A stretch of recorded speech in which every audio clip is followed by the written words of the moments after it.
Have you ever stopped to think about how many decisions are involved in buying a new car?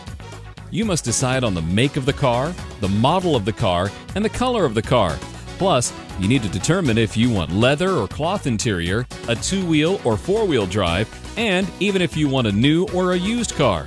By the time you read up on the safety, performance, and maintenance facts of each car, then read the reviews from the experts, mechanics, and consumers who own those cars, you can easily spend several weeks or even months shopping for the right car. Yet, with all the time that is spent in selecting just the right vehicle, most people spend the least amount of time on the one thing that can have the greatest impact of all: automobile financing. You see, when it comes to financing, most people focus on two things when they buy a car: price and interest rate. Yet, even if you get a car loan at just 8.5% APR, 25% of your car payments will go toward interest. When you consider the number of cars you will purchase in your lifetime, that's a ton of money. Let's assume you'll buy a new car every 4 years for the next 44 years, so 11 cars total. Each car will be financed for $10,550 and can be financed at 8.5% interest for 48 months. You have a choice with how to pay for these cars. You can use one of 5 methods. You can buy them through a bank or other finance company, lease them, pay cash for them, use an interest-earning savings account, or use your own bank by using the infinite banking system. Let's look at each method in further detail. Buying the car through a bank at 8.5% interest would cost $260 per month, which is $3,030 per year. Over 44 years, that amounts to $137,280. Leasing a car costs a little bit more. Why? Because you lease from the owner of the car. Is the owner a fool? No! He will make some money on the activity. Let's then assume that leasing will cost you $175,000. Paying cash for the car will first require you to save up for the car, so you would have to defer buying the first car for 4 years.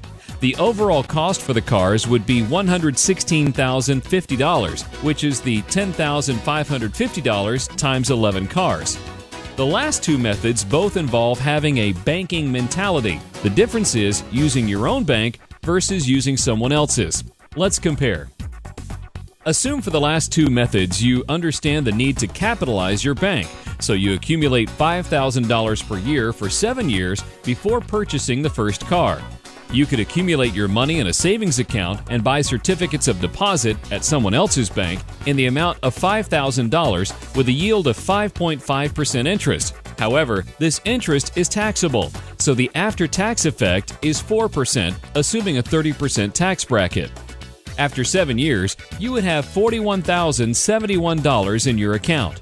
So, you buy your first car and continue to make the $3,030 car payments into your savings accounts.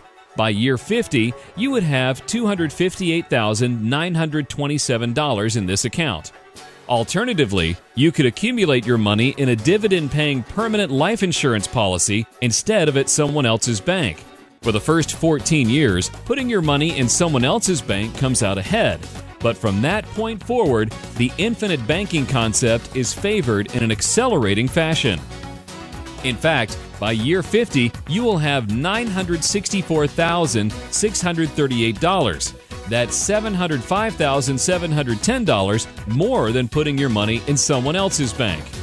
Why is this? Because when you become your own banker, you are the only owner of your bank, so you receive the profits that would otherwise go to the bank. It's that simple and that powerful. There really is no comparison. By becoming your own banker, you will soon be in a position to stop supporting the employees and shareholders of other banks and finance companies through all of the interest you're paying to them, and instead use that money to support you and your family. Becoming your own banker will prove to be one of the wisest decisions of your lifetime.